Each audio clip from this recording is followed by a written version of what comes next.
সাবেক ভারপ্রাপ্ত secretary general Bangladesh ইসলামী ছাত্র শিবিরের সাবেক ঢাকা বিশ্ববিদ্যালয় শাখার সংগ্রামী সভাপতি জননেতা মজলুম জননেতা এটিএম আজহার ভাইয়ের মুক্তির দাবিতে আজ এই বিশাল জনসমুদ্রে উপস্থিত সংগ্রামী জনতা, আসসালামু আলাইকুম ওয়া রাহমাতুল্লাহি ওয়া বারাকাতুহু।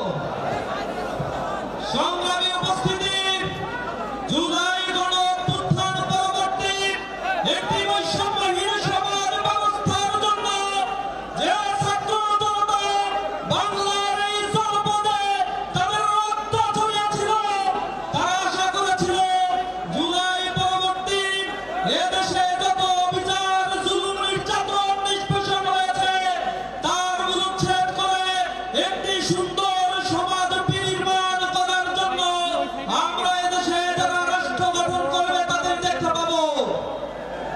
কিন্তু বিস্ময়ের সাথে আমরা লক্ষ্য করছি অনেক রাজনৈতিক বন্দীকে মুক্তি দেওয়া হলো, অজানা কোনো কারণে আমাদের প্রিয় নেতা এটিএম আজহার ভাইকে এখনো পর্যন্ত আমাদের মাঝে ফিরিয়ে দেওয়া হয়নি। আমরা সরকারের উপদেষ্টাদের বলতে চাই, আমাদের হৃদয়ের ভাষা আর চোখের ভাষা যদি বুঝতে না পারো তাহলে যে ভাষা দিয়ে এটিএম আজহার ভাইকে আমাদের মাঝে ফিরিয়ে আনা দরকার, আমরা সেই কঠোর কর্মসূচি ছাত্র জনতাকে সাথে নিয়ে রাজপথে করব ইনশাআল্লাহ।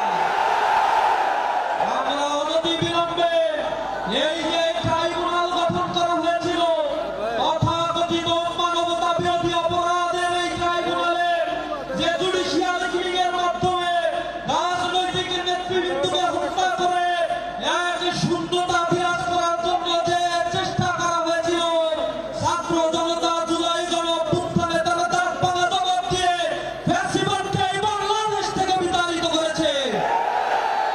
আমরা এই জুলুম, নির্যাতনের নিষ্পেষণে যারা কারাগারে ছিল তাদের সকলের মুক্তি দাবি করেছি।